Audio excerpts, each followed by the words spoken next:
They say the nights protect us. I used to believe that. I used to believe it the way you believe in the ground beneath your feet, not as faith, but as fact. Unquestionable, foundational. The nights were our gods made manifest, striding across our world in armor that caught the sun like captured stars. They were our shield against the darkness beyond the sky. They were our honor, our pride, our reason for existing at all. I don't believe that anymore. I still live on this world. I still wake each morning to the distant thunder of their footsteps, still bow my head when their shadows fall across my street, still mouth the words of fealty we've spoken since we were children. But belief? That's a different thing entirely. Belief requires a kind of innocence I no longer possess. Belief requires not seeing what I've seen. My name is Marin Collis. I was, a grain assessor for the House Collis Granaries, 4th District, Eastern Holdings. It's not glamorous work, but it was honest. I measured yields, calculated tithes, ensured the proper tributes reached the night houses that ruled our world. I was a cog in the great machine of our civilization, and I was proud of that. My father was a grain assessor, his father before him. We served, we contributed, we mattered. That was before I understood what serving truly meant.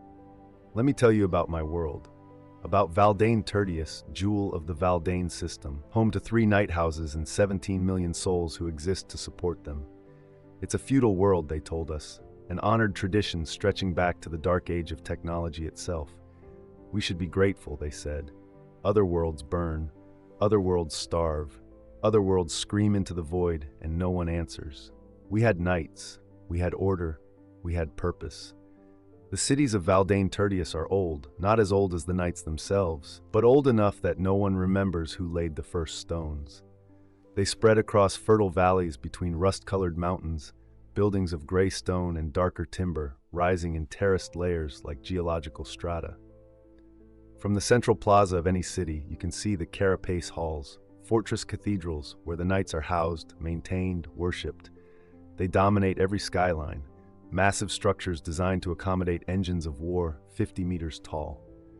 The knights themselves are... I still struggle with words adequate to describe them. Imagine a walking cathedral. Imagine a god forged in metal and fury. Imagine something so vast, so terrible in its majesty, that your mind rejects it even as your eyes insist it's real. They are knight suits, imperial knights. They're called in the wider Imperium. Bipedal war machines piloted by the noble houses, bonded through something called the Throne Mechanicum to their chosen pilots, in a union that transcends flesh and metal both. House Valdane, the ruling house of our world, fields knights primarily of the Quaestorus class. I've seen paladins with their rapid-fire battle cannons, errants with their thermal cannons that can melt through fortress walls, wardens bristling with defensive weapons. House Collis, the house my family was sworn to, preferred armigers, smaller, lighter, but no less terrifying when 3 of them come striding through your district on patrol, their footfalls making the water in your cup dance and jump. Then there's House Pharaohs, the smallest of the 3, who maintain exactly 6 knights of ancient and mysterious design, so old that even the tech priests speak of them with reverence bordering on fear. We called them our protectors, our wardens, our sacred shields. The truth is so much more complicated than that. Daily life on Valdane Tertius revolves around the knights in ways I never questioned until I started questioning everything. We measure time by their movements. The morning vigil when the knights emerge for dawn patrol, the noon inspection when they review the industrial sectors, the evening repose when they return to their halls. Our entire calendar is structured around the night houses and their ceremonies. Every season has its tributes. Spring brings the offering of first harvest, when 20% of all grain is consecrated to the night houses before a single civilian eats.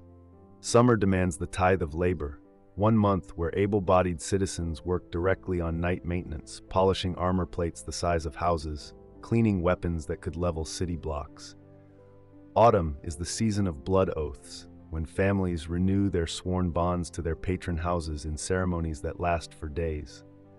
Winter belongs to the Feast of Eternal Vigil, where we celebrate the knights standing watch while we shiver in the cold, as if they feel the temperature at all inside their climate-controlled cockpits. The rituals are endless. When a knight walks past, you kneel. Not bow. Kneel, face to the ground, eyes down, until the tremors of its passage fade. To look directly at a knight is considered presumptuous. To speak in its presence without being addressed is grounds for punishment.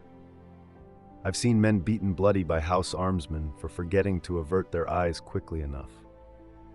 When a noble of a knight house walks among us, and they rarely do, preferring to remain in their high castles and carapace halls, entire streets are cleared an hour in advance. We line the sides, kneeling, silent, while they pass in procession. They wear elaborate armor even outside their knight suits, ornate and archaic, and they move through us like we're not there. I've knelt on cold stone for 3 hours waiting for a noble to pass, my knees aching, my back screaming, because leaving would be desertion of duty.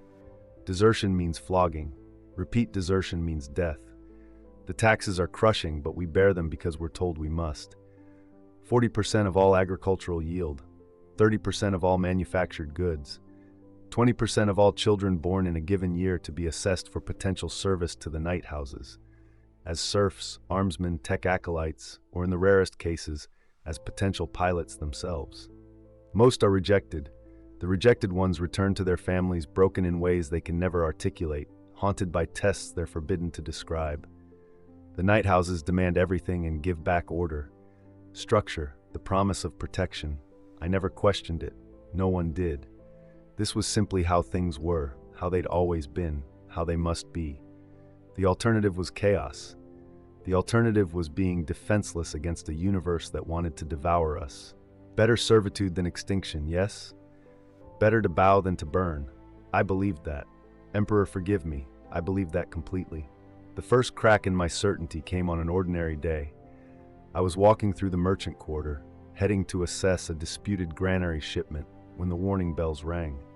Not the emergency bells, the slow, rhythmic tolling that means a night is coming.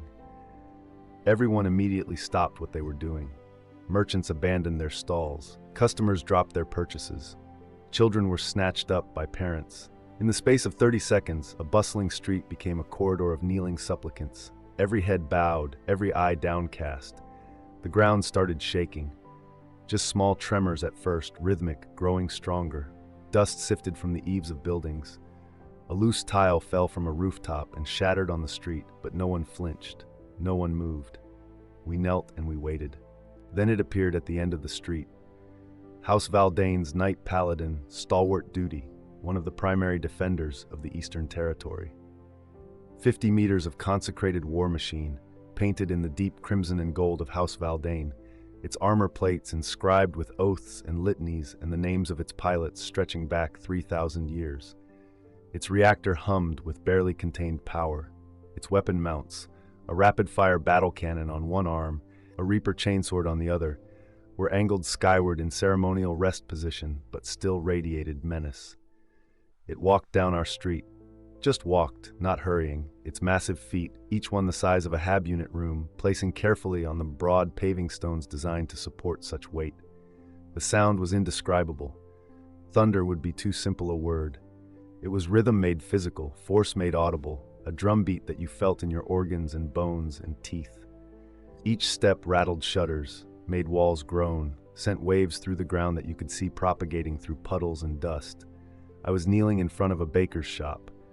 I kept my head down like we're supposed to, but I couldn't help it. I looked up. Just for a moment. Just a glimpse. The night passed so close to me I could have reached out and touched its foot. Could have pressed my palm against metal that had walked on a dozen worlds and crushed the enemies of humanity beneath its tread. I could see the details. The purity seals the size of banners, the Gothic script naming deeds of valor, the wear patterns on armor that had turned aside weapons I couldn't imagine. I could see the faceplate, that stylized mask of nobility and wrath, its eyes glowing with internal light. And as I watched, the knight's foot came down directly on the corner of the building across from me. It wasn't deliberate. The knight was walking down the center of the street, as straight as could be. But the street wasn't quite wide enough for its full gait. Buildings encroached. Streets built for humans don't always accommodate god machines perfectly. The knight's heel clipped the corner of a 3-story structure, a residence, I later learned, housing 2 families. The corner of the building exploded. Stone and timber erupted outward. The entire structure shuddered, groaned, and a section of the wall collapsed inward. I heard screaming from inside. Brief, sharp, cut off suddenly. The knight continued walking. It didn't slow, didn't pause, didn't look back. Why would it? A building corner was nothing, an irrelevance, something in the way of its ordained path. The knight continued down the street, each step shaking the world, and disappeared around a bend. The warning bells ceased, the rhythmic thunder faded into the distance. Slowly, carefully, we all rose from our kneeling positions. Life resumed. Merchants picked up their scattered goods, parents put down their children, conversations started again, and the building with the collapsed corner just stood there, sagging, wounded, with no one discussing it. I walked over. I couldn't help myself. There was a crowd gathering now that the night had passed. Not a large one, just the morbidly curious and the practically minded, assessing damage. The armsmen of House Valdane were already arriving, their crimson tabards bright in the sunlight, their shock mauls ready to enforce order. "Clear back," one of them commanded. "This area is under house jurisdiction now. Move along." "But there are people inside," someone said. A woman, middle-aged, her voice shaking. I heard them. They were screaming. The armsmen looked at her with the expression you'd give a slow child. Then they should have lived in a building built to proper night clearance specifications. House Valdane has no liability for structures improperly placed. Now move along before I cite you for interference with night business. They didn't pull bodies from the rubble for 3 days. When they did, it was 2 elderly people and a child, crushed instantly when the ceiling came down. The families were given the standard compensation, 50 thrones each, delivered without ceremony. The building was condemned and eventually torn down. A new one was built on that spot within a year, this time set back an additional 3 meters from the street. No one mentioned the stalwart duty. No one suggested the knight had done anything wrong. How could it? Knights don't do wrong. They exist on a plane above such concerns. The building was improperly placed. The people were in the wrong location. These things happen. That was the first crack. That was the moment I started seeing what had always been there. The knights saved us constantly. Let me be clear about that. This isn't a story of pure villainy, of evil overlords grinding the innocent beneath their heels. The truth is so much more complicated and so much worse. The knights did protect us. They fought for us. They died for us sometimes, when enemies breached our world's defenses. I was there when the Ork warband crashed through our orbital perimeter 7 years ago. Greenskin raiders in ramshackle ships, dozens of them, burning through our atmosphere and slamming into the northern territories. They came up from the crash sites like a green tide, hundreds of them, maybe thousands. Crude, brutal, delighting in violence for its own sake. They swept through outlying settlements like a scythe through grain, killing, looting, burning. The knights deployed within hours. House Valdane marshaled 8 knights. House Collis sent 5. Even House Pharos woke 2 of their ancient guardians. I watched from the walls of our city as they strode north, titans going to war, the ground shaking with their passage for hours after they disappeared over the horizon. The battle lasted 3 days.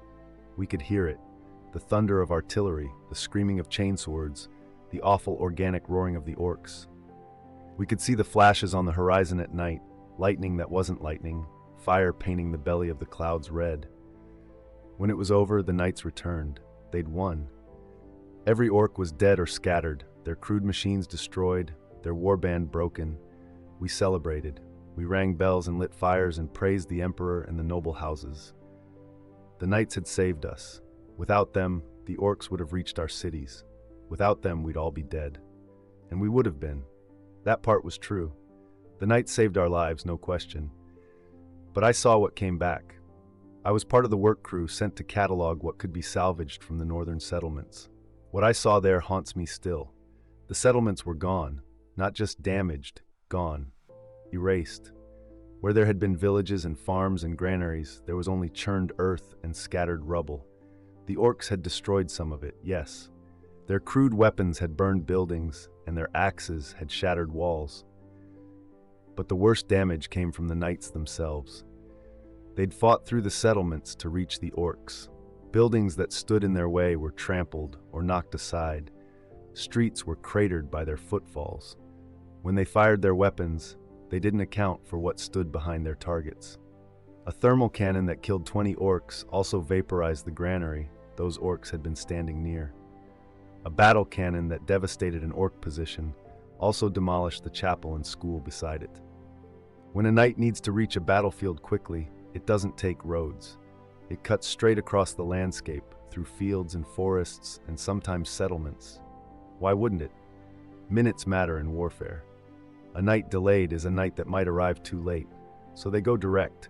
And if there's a farm in the way, or a hamlet, or a carefully maintained irrigation system, well, war demands sacrifice. I watched an Armiger-class knight jog, not run, jog, through a farming district during an emergency deployment. It was responding to a raid on the eastern processing plants, moving to intercept before the enemy could reach the refineries. Its path took it through cultivated fields where farmers had worked for generations, developing soil and drainage and crop rotation. The knight's passage took 11 seconds.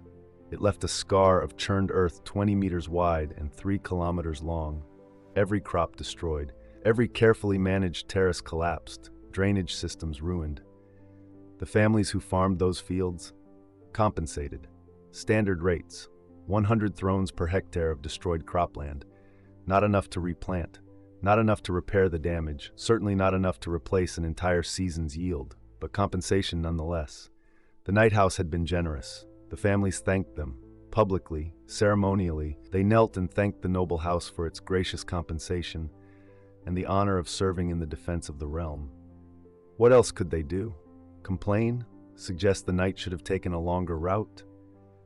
That would be ingratitude, disloyalty, a flogging offense at minimum. They thanked their destroyers and then quietly starved through the winter. I want to tell you about the honor duel I witnessed, about the moment I understood with perfect, horrible clarity what we are to them. House Valdane and House Collis had a dispute. Something about territory boundaries, water rights in the Western Plateaus, legal questions dating back centuries. Both houses claimed precedent, both claimed ancient right, both claimed the Emperor's favor. The kind of thing that in the wider Imperium might be resolved through courts and documents and legal proceedings. On a night world, we do things differently. Trial by combat, an honor duel. Single knight from each house, fighting until one yields or dies. The winner's claim would be validated. The loser's claim would be forever forfeit. This is justice. This is how disputes between noble houses are settled, through the traditions laid down in the Age of Strife, when their ancestors first bonded with the knight suits and became something more than human. The duel was scheduled for the festival grounds outside our city, a massive plaza deliberately left open where knights can maneuver without destroying too much infrastructure. Attendance was mandatory. Every citizen of the disputed territories had to witness, to bear testament, to see justice done. 50,000 of us gathered that morning.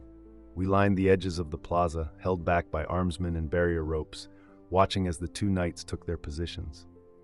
For House Valdane, the knight-errant Pride's Edge, piloted by Baron Theron Valdane, a man celebrated for 17 confirmed kills against the enemies of humanity. For House Collis, the knight paladin Grain's Guardian, piloted by Baron Jessup Collis, defender of the Eastern Granaries, holder of the Silver Skull for valor against chaos. Two heroes, two champions, two walking gods about to settle a legal dispute through mechanized violence while we watched. The duel began at noon. The knights saluted each other, a formal gesture, graceful despite their size, each raising their chainsword in acknowledgement of their opponent. The crowd was silent. You could hear the wind across the plaza. You could hear the idling hum of the night reactors. Then they moved. I'd never seen knights fight each other before. Combat against xenos, against heretics, even mock battles during training, but never this. Never real violence between our protectors, each trying to kill the other, both unleashing the full fury of their war machines. It was magnificent. That's what makes this so much worse. It was genuinely awfully magnificent. The precision, the speed, the lethal grace of something so massive moving so fast. Pride's Edge came in aggressive, its thermal cannon tracking, firing, the shot screaming across the plaza and splashing against Grain's Guardian's ion shield in a burst of energy that made everyone on the west side throw up their hands against the light and heat. Grain's Guardian responded with its battle cannon, the rapid staccato of shells that hit Pride's Edge's armor and detonated, each impact a thunderclap, each explosion leaving scorched craters in crimson plating. They circled, fired, closed. Their chainswords met with a scream of tortured metal. They grappled, pushing, servos whining, armor plates grinding against each other. Pride's Edge got its blade free and carved a long gash in Grain's Guardian's torso. Grain's Guardian responded by firing its battle cannon point-blank into Pride's Edge's shoulder joint, the shells punching through and erupting inside, smoke and fire billowing from the wound. The knights staggered apart. They were both damaged now, both wounded, and the watching crowd couldn't help it. We cheered. Not for one side or the other necessarily, just for the spectacle, the glory, the terrible beauty of giants at war. They charged each other again. This time Pride's Edge was faster, getting under Grain's Guardian's guard, driving its chainsword up into the other knight's chest. The blade chewed through armor, through internal systems, finding something vital. Grain's Guardian shuddered. Sparks erupted from its joints. Its weapon arms went slack. Pride's Edge stepped back, victorious. Grain's Guardian stood there, dying, its reactor struggling, systems failing. Then it fell, backward. Slowly at first, then faster, toppling like a felled tree. It fell into the crowd. There was no time to run, no warning. The night was just falling and there were people in the way, hundreds of them, packed tight behind the barriers, and it came down like a mountain. I was on the east side. I didn't see the impact directly, but I heard it, a sound that wasn't a sound so much as a physical force, pressure and noise and shock hitting simultaneously. I felt the ground leap beneath my feet. I saw the eruption of dust and debris rising like a wave, and I heard the screaming. Emperor help me, I heard the screaming. When the dust cleared, Grain's Guardian was lying on its back, still, dead. And underneath its left arm and shoulder, crushed into the ground, were pieces that had been people. Not bodies anymore, not recognizable as having ever been human, just red and cloth and fragments pressed into broken stone. The official count was 63 dead. More than 200 injured from flying debris, from being trampled in the panicked crush, from various traumas. 63 people killed by their own defender, by a knight that had fought for them, that bore their name, Grain's Guardian, protector of the eastern granaries, shield of House Collis. The duel was declared for House Valdane. Baron Theron received the water rights. The territory dispute was settled. Justice, by the ancient codes, had been served. The families of the dead received compensation. Standard rates, 100 thrones per fatality. The injured received medical care at House Collis's own infirmary, a generosity that was announced publicly and praised widely. Baron Jessup's body was recovered from the fallen knight and buried with full honors. He died nobly, serving his house unto death. Songs were commissioned, a statue was planned, and the 63 dead civilians, we buried them in a mass grave, unmarked, just names added to the city's death records. No songs, no statues. No one questioned whether perhaps the festival grounds should have had better safety measures. No one suggested that maybe having civilians stand so close to dueling knights was dangerous. No one pointed out that Grain's Guardian could have fallen in any direction, and the only reason it crushed the west side instead of the east, north, or south was blind chance. To say those things would be to question the knights, to question the traditions, to question the entire structure of our world. We didn't question. We buried our dead and moved on. I stood at that mass grave for a long time. I knew some of the names, merchants I'd worked with, a friend's sister, a teacher who'd instructed the children in my district. 63 people who woke up that morning as required by law to witness a duel, who stood where they were told to stand, who did everything right, and who died for it. And I thought, they didn't see us. Baron Jessup, piloting Grain's Guardian, locked in his duel with Pride's Edge, his mind merged with his knight through the Throne Mechanicum, he never once considered us. We weren't part of his calculations. The crowd wasn't a factor. We were background, scenery, part of the landscape his knight might or might not fall into. The knights don't see us as people. That was the realization. The thing I couldn't unknow once I'd thought it. The knights exist on a different plane of being. They're bonded with god machines, their consciousness expanded, their senses translated through weapons and armor and systems we can barely comprehend. When they look at the world, they see it as knights see it, in terms of threats and objectives and strategic considerations. We're not part of that picture. We're not peers. We're not even really citizens under their protection. We're assets, resources, the human element of their world's industrial capacity. We exist to support them, to maintain them, to produce the food and materials and labor that keep their knight suits functional. We exist to kneel when they pass, and to cheer when they fight, and to die when we're in the way. Not out of malice. That would almost be better. Malice would mean they see us enough to hate us. This is worse. This is indifference. This is not seeing us at all. I started noticing it everywhere after that. When a noble walks among us, they don't make eye contact. Not because they're forbidden. They could if they wanted, but because we genuinely don't register as worthy of attention. We're furniture. We're mobile scenery. A noble will speak to their armsmen or tech priests or fellow nobles, but to address a common civilian directly, that would be beneath them in ways that have nothing to do with pride and everything to do with genuine incomprehension. We exist in different worlds that happen to occupy the same space. The night houses make decisions about our lives without consulting us or even informing us. Districts are reorganized, industries relocated, populations moved en masse, all to optimize support for the knights. A factory that's been producing farming equipment for a century will be retooled overnight to produce knight armor plates instead. And never mind that this means farmers in 6 districts suddenly have no way to maintain their equipment. The knights needed armor. That's all that matters. The farmers can adapt or fail. Either way is acceptable. I've seen house armsmen walk through markets, requisitioning supplies, food, tools, materials, just taking them without payment because the knight houses need them. Merchants are given requisition certificates that theoretically can be redeemed for fair value, but the redemption process takes months, and the compensation rarely matches the market value.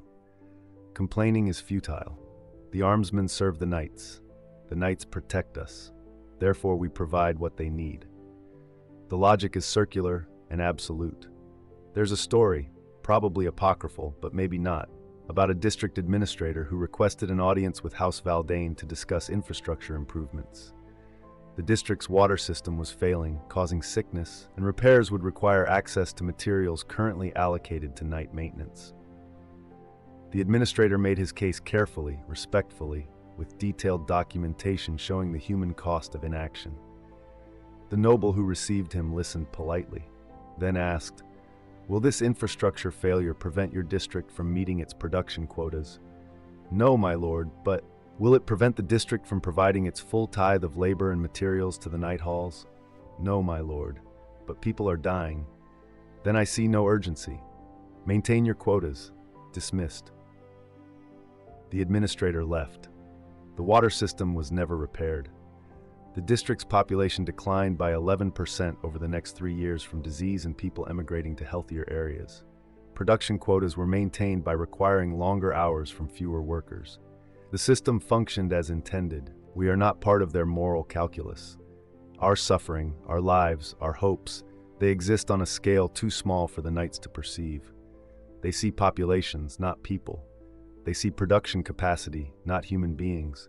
And they see nothing wrong with this, because from their perspective, perched in cockpits 50 meters above the ground, bonded with god machines, their consciousness expanded to encompass weapons systems and armor integrity and tactical assessments, we literally are too small to see as individuals. There was an incident last year. A night warden was returning from patrol, moving through the industrial district at dusk. Standard route, standard procedure. The knight's pilot was Baron Helene Valdane, celebrated for her service, bearer of the Azure Cross for heroism. By all accounts, a good person. As good as nobles get. She didn't see the work crew. They were on a rooftop, 6 workers repairing damage from a storm. The building was a manufactory, 4 stories tall, well within night clearance height. But the knight's path brought it close, and when you're 4 stories up, you're level with a knight's torso. You're suddenly in a world where knights are not distant gods, but immediate, physical realities. The knight's shoulder pauldron clipped the building's edge, just barely, just enough to shake the structure, just enough that two workers lost their balance. One caught the safety rail. One didn't. The man who fell hit the ground 30 meters below. He died instantly.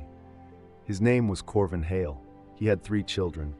I knew him slightly. He'd done repair work on my building once, cheerful and competent, the kind of man who whistled while he worked. Baron Helene never knew.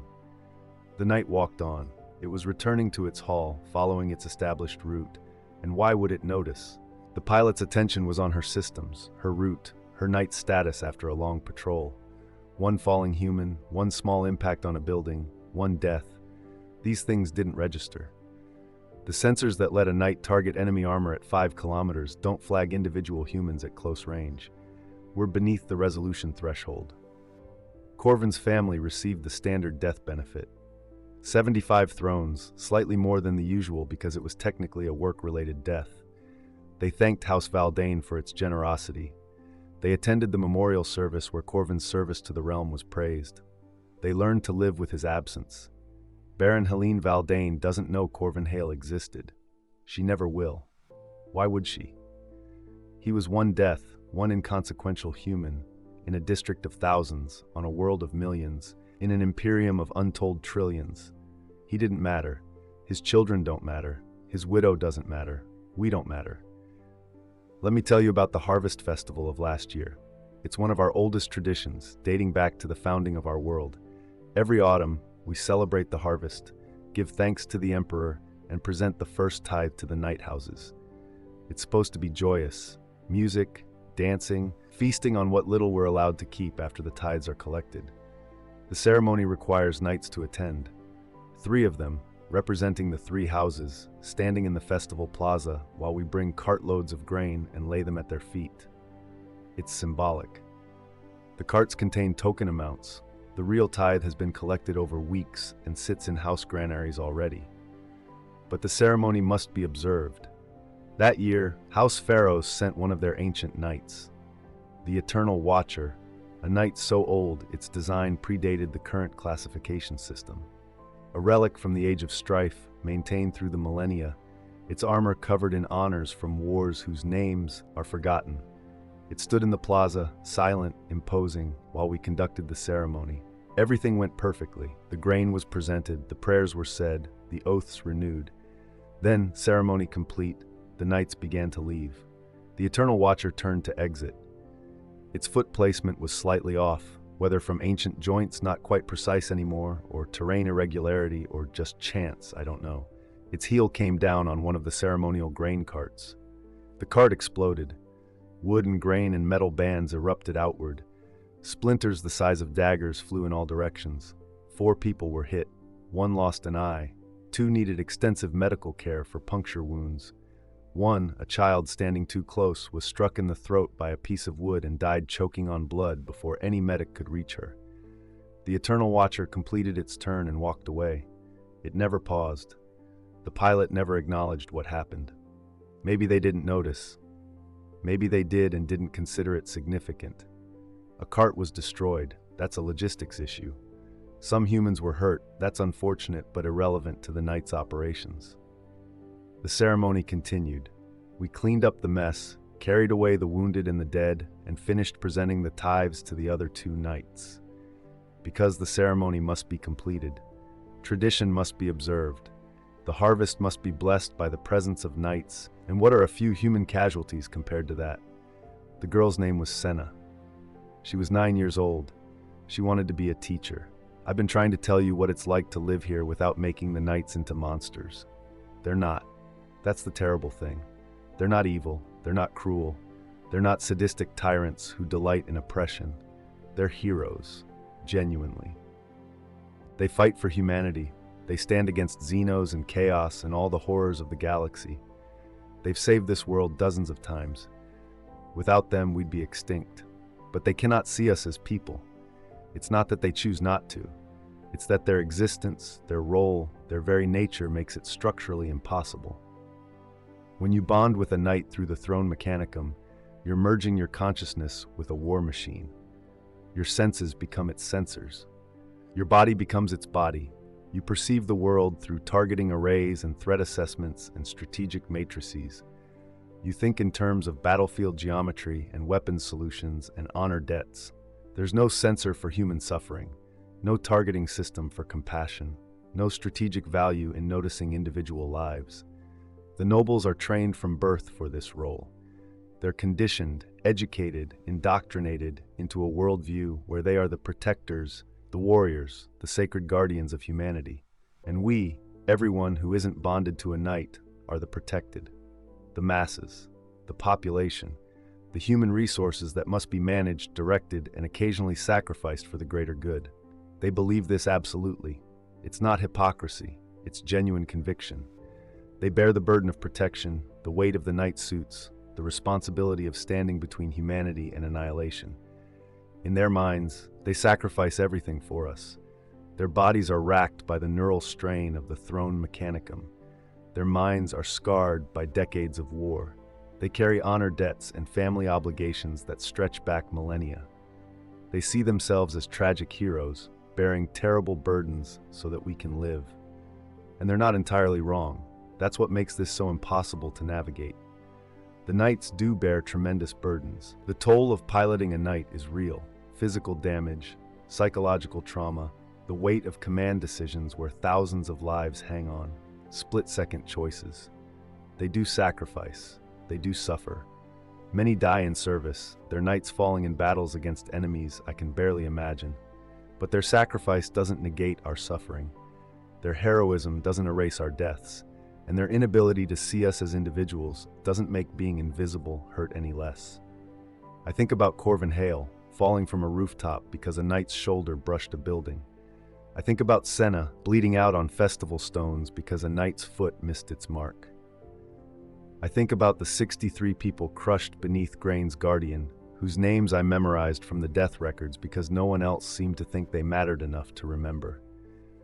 I think about the thousands of smaller cruelties, the family farms destroyed for night paths, the workers injured in night maintenance who receive minimal compensation and are expected to be grateful.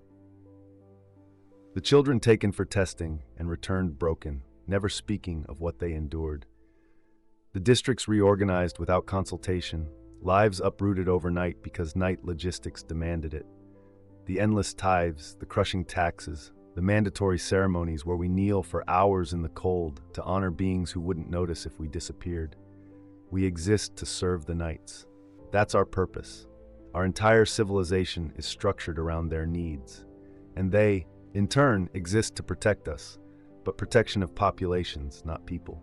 Protection of productive capacity, not individual lives. Protection of the world, not the human beings who live on it. There's no malice in this. That would be easier to fight. Instead, there's a vast impersonal system where everyone is playing their role, doing their duty, maintaining traditions that stretch back thousands of years. The knights protect, the civilians serve, the world turns.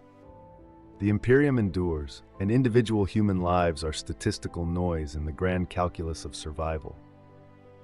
I had a conversation once, about a year ago, with a man named Torvin. He was old, in his 70s, a former House Armsman who'd served House Collis for 40 years before age forced his retirement. We were sharing drinks in a common house, watching the evening repose as knights returned to their halls, and he said something that stuck with me. "You know what the worst part is?" he asked, his voice quiet, his eyes on the distant shape of a knight silhouetted against the sunset. "It's not that they don't care, it's that they think they do." I asked him what he meant. "I served Baron Jessup," he said. "Before he died in the duel, served him for 20 years, directly. Close enough to hear him speak, to watch him interact with other nobles, to see how he thought. And he cared, in his way. He'd remember the names of his senior armsmen. He'd inquire about their families sometimes. He'd ensure we had adequate supplies and equipment. He was a good lord by every measure of our traditions." Torvin took a drink, his hands shaking slightly. "But it was the way you'd care for valuable tools, the way you'd maintain equipment you depend on. He needed us functional, so he ensured we were. If one of us died, and several did over the years, He'd observe the proper rituals, give the proper compensation, say the proper words. But it was procedural. We weren't people to him. We were components of his knight's support system. Important components, yes, but that's all. Did you ever resent him? I asked. Torvin was quiet for a long moment. I don't know if resent is the right word. I was proud to serve. Still am in a way. He was a great man by any measure. He fought valiantly. He upheld his honor. He defended our world against horrors most people never see. He deserved the songs they sing about him. But, I prompted, but I also watched him make decisions that killed people, and he never lost sleep over it. Not because he was cruel, but because those deaths didn't register as significant. A dozen workers injured in rushed night repairs because deployment was urgent, necessary sacrifice. A village relocated with 1 day's notice because night maneuvers needed clear terrain, efficient logistics. People crushed under his knight's feet in that duel. Regrettable, but not his responsibility. They should have maintained proper distance. He drained his cup and set it down carefully. The worst part is that he was right, by every standard we're taught to value. He was doing his duty. He was protecting the realm. Those deaths were necessary for the greater good. And if you accept that the knights are necessary, and they are, we'd be extinct without them, then you have to accept that we're expendable in their service. Do you accept that? I asked. He looked at me with eyes that had seen too much. Do I have a choice? I think about that conversation a lot, about whether we have a choice, about whether acceptance is wisdom or defeat. The crisis came last spring. That's when everything I'd been thinking and observing and trying not to acknowledge crystallized into something I couldn't ignore anymore. A chaos cult. That's what the official reports called it. A corruption that had been growing in the southern territories, spreading through the worker populations, promising freedom from the endless tithes and crushing obligations. They called themselves the Brotherhood of the Unshackled. Their rhetoric was seductive: equality, dignity, liberation from feudal oppression. Everything people wanted to hear. They were also corrupting people into worship of the dark gods. That part was real. Tech priests found evidence of ritual sites, of sacrifices, of genuine demonic taint beginning to manifest. It wasn't just political dissent. It was actual chaos corruption, the kind that could consume our world if not stopped. The night houses responded with characteristic efficiency. 3 knights deployed to the southern territories: House Valdane's Iron Warden, House Colos's Harvest's Revenge, and House Pharaoh's Crimson Testament. Their orders were clear: purge the corruption, eliminate the cult, cleanse the taint.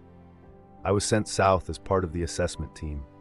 My job was to evaluate agricultural capacity in the aftermath, determine what could be salvaged, recommend recovery procedures.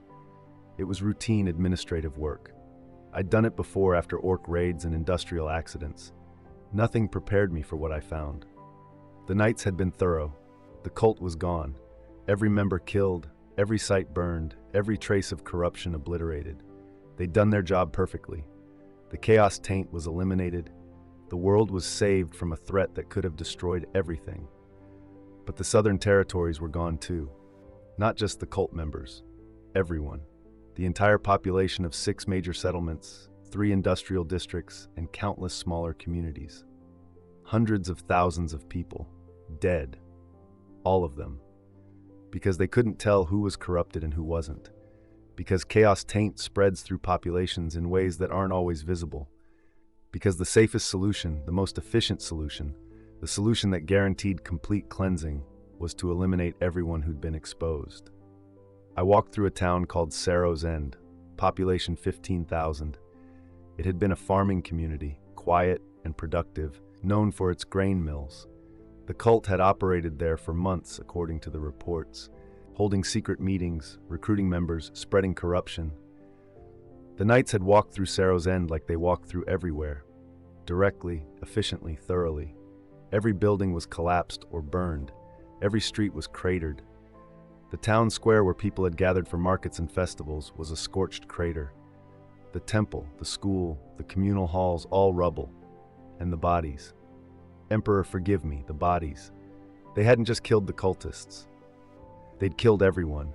Men, women, children, elderly people who'd lived their entire lives in Sarrow's End.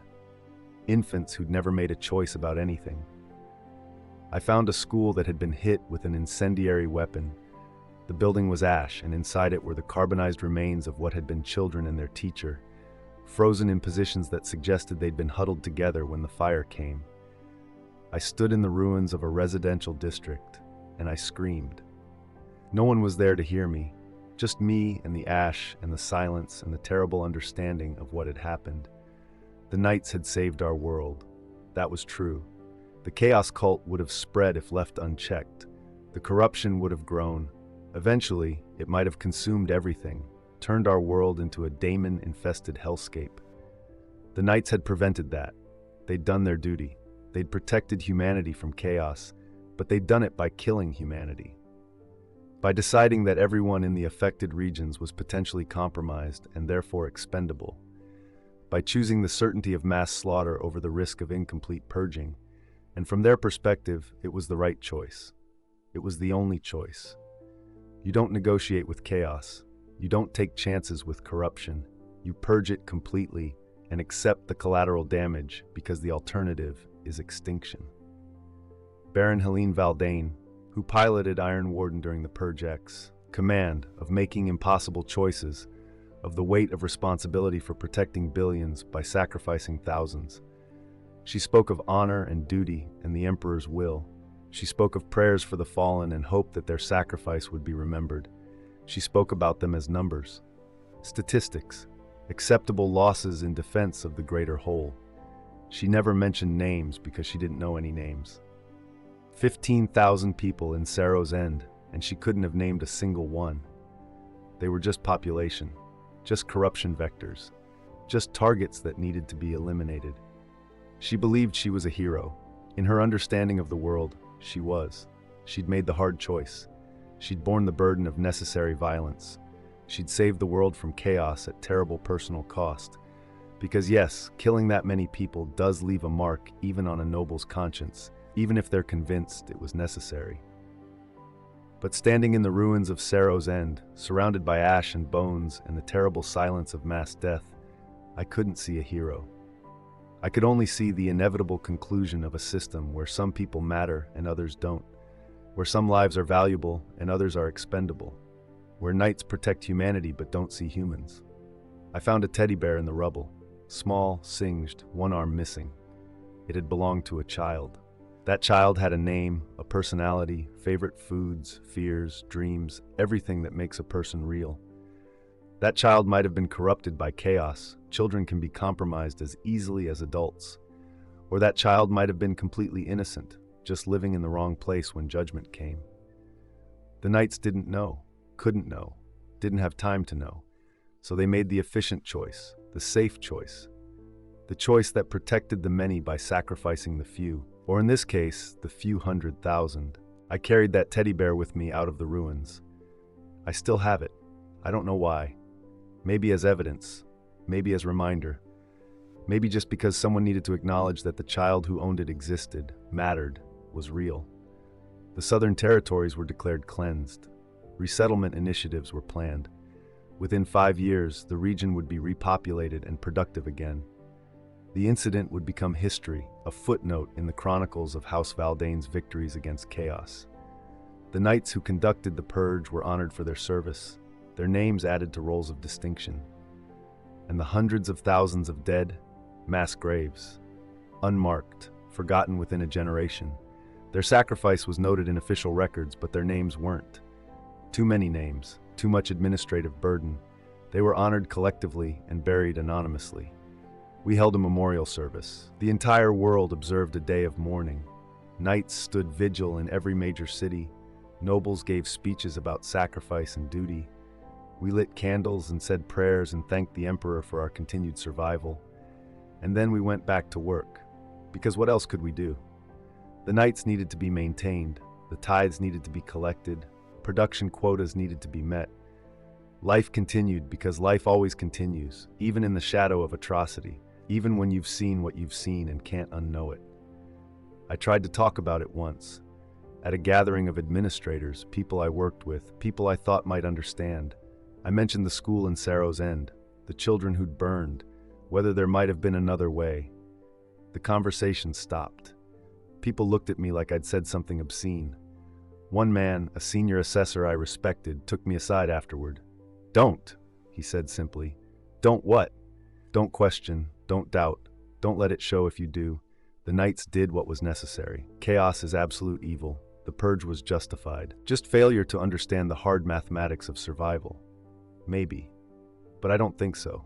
Not anymore. I look at the knights now and I see what they are. Necessary monsters. Heroes and destroyers both. Saviors who kill the saved. Protectors who can't see what they're protecting. Humans who've merged with machines until they're neither. Elevated to something greater and diminished to something less. Trapped in armor that gives them godlike power and takes away their humanity. And I see what we are. Fuel. Resources. The expendable components of a war machine that spans the galaxy. We exist to feed the knights, who exist to feed the Imperium, which exists to feed the eternal war against forces that want to devour us all. We're links in a chain of consumption that stretches from the lowest laborer to the emperor himself, everyone eating everyone below them while being eaten by everyone above. The knights don't see us as people because in the logic of this system, we're not people. We're population, replaceable, renewable, necessary losses in defense of the greater whole. I keep working, I keep calculating tides and assessing yields and doing my job. I kneel when nights pass, I attend the ceremonies, I mouth the oaths, I do everything expected of a loyal citizen of a loyal night world. But I don't believe anymore. I can't. Belief requires not seeing what I've seen. There's a bitter freedom in that, in knowing the truth even when I can't speak it, in seeing the system for what it is even while I participate in it, in understanding that the knights who protect me could kill me without noticing and without caring, and would be entirely justified in doing so by every tradition and law and moral framework our civilization recognizes. I wonder sometimes if the nobles know. If somewhere deep in their consciousness, in the moments between battles when they disconnect from their knight suits and are just human again, they know what they are, what we are, what this whole system is. If they carry that knowledge like I carry the teddy bear from Saro's End, evidence of something they can't acknowledge, proof of crimes that aren't crimes because the law itself says they aren't. Or maybe they don't. Maybe the throne Mechanicum takes that from them too. Maybe when you bond with a knight, you lose the part of yourself that could see individual humans as real. Maybe that's the price of godhood. You stop being able to see the mortals you've transcended. I hope it's that, honestly. I hope they genuinely don't know and can't know. Because if they do know, if they understand what they are and what they do and they choose it anyway, then there's no tragedy here. Just cruelty. And I need to believe it's tragedy. I need to believe the knights are tragic figures, locked into roles that destroy them and us both, rather than monsters who could choose differently and don't. The sun is setting. From my window I can see the carapace halls of House Valdane, their spires catching the last light. In a few minutes, the evening repose will begin. Knights will stride through our streets, returning from their patrols and duties, and we'll all stop what we're doing and kneel and bow our heads until they pass. I'll kneel like everyone else. I'll bow my head. I'll maintain the fiction, because what else can I do? Refuse? That's death. Rebel, that's death for me and everyone associated with me. Speak the truth, that's a chaos taint charge and purging. So I'll kneel, I'll serve, I'll survive, and I'll remember. I'll remember every name I can learn, every person the knights save and every person they kill, every act of heroism and every act of casual destruction. I'll bear witness to the truth of what we are and what they are and what this civilization is. Someone has to remember, even if I can never speak it, even if I take it to my grave, even if it changes nothing and means nothing and accomplishes nothing except making me more aware of my own powerlessness. I'll remember. Because knights do not see us as people. We are part of the landscape, background elements of their war-torn world, resources to be managed, protected in the aggregate, sacrificed when necessary, and replaced when depleted. And knowing that, truly knowing it, down in your bones where truth lives, means you can never look at them the same way again. The awe is still there, the fear is still there. But the belief, they say the knights protect us. I used to believe that. Now I know they protect the world we live on, the production capacity we represent, the industrial base that supports their eternal war. They protect humanity as a concept, as a species, as a number in the Imperium's endless calculations. But us, individual people with names and dreams and children and hopes, we don't matter. We natter. We never did. That's the truth. That's what I've learned. That's what I carry with me every day as I go about my work in the shadow of Titans. And the worst part, the part that breaks my heart every single day, is that they're right to do it. Because the universe is cruel enough, hostile enough, that if the Knights started caring about individual human lives, started hesitating before every purge and mourning every casualty and questioning every necessary sacrifice, they'd fail in their duty. The world would fall. The Orks would come, or the chaos cults would spread, or the Tyranids would arrive, and we'd all die screaming. The Knight's indifference is functional, necessary.